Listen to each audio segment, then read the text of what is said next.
लेकिन अब बात अगली बड़ी खबर की। अब खबर ग़ज़वा-ए हिंद पर फतवे को लेकर मचे घमासान की। दरअसल सच क्या है? दारुल उलूम देवबंद के फतवे पर कार्रवाई होगी। सहारनपुर के डीएम ने दी है बड़ी जानकारी। अब एनसीपीसीआर के निर्देश पर कार्रवाई की जाएगी। सहारनपुर डीएम का केस दर्ज करने का आदेश। दारुल उलूम देवबंद ने ग़ज़वा-ए हिंद को फतवे में दी मान्यता और इसको लेकर कहा जा रहा है कि कार्रवाई की जाएगी। इस पर केस दर्ज किया जाएगा। सहारनपुर के डीएम ने केस दर्ज करने का आदेश दे दिया है।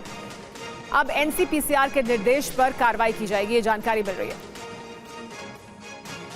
एनसीपीसीआर ने ये आदेश दिए हैं कि अगेंस्ट है, बच्चों के राइट्स के अनुसार अधिकारों के हनन है और तमाम कानून की परिधियों के प्रतिकूल है। उसका राष्ट्रीय एनसीपीसी का एक आर्डर प्राप्त हुआ है जिसमें एफआईआर दर्ज करने के निर्देश दिए गए हैं। जो भी लोग इसकी परिधि में आएंगे, उत्तरदायी होंगे, उनके खिलाफ कार्रवाई की जाएगी।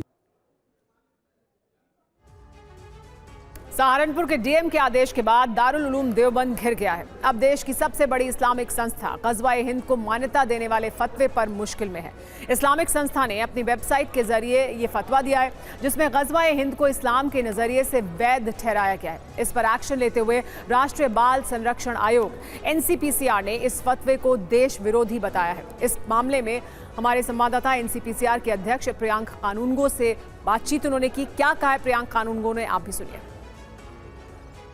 ऐसे में इन्होंने जो फतवा जारी किया है, ये कहते हैं कि ग़ज़वा-ए हिंद में जो शहीद होगा, यानी भारत के विरुद्ध आक्रमण करने में जो शहीद होगा, वो सर्वोच्च महान बलिदानी माना जाएगा। बच्चों के दिमाग में इस तरीके का जहर भरना राष्ट्रद्रोह है।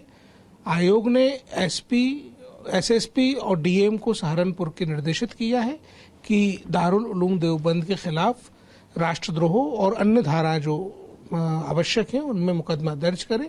देवबंद का तो ये कहना है कि हमने ऐसा कोई फतवा जारी ही नहीं किया और ये पूछ रहे हैं कि आपको ये फतवा फिर मिला कहाँ से?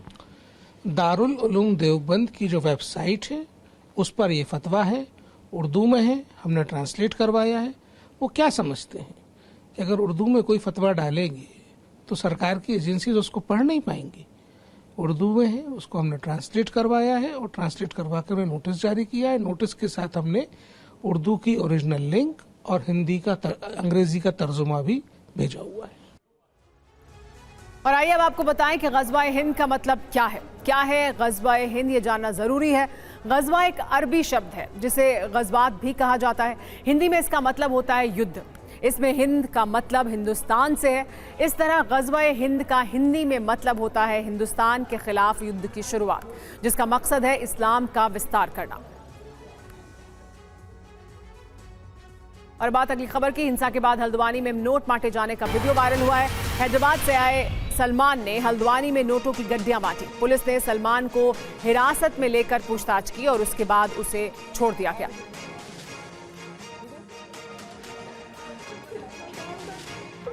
ठीक है, हेलो, इससे और नहीं रोने की जरूरत नहीं। मैं आज उत्तराखंड की जमीन पे आया।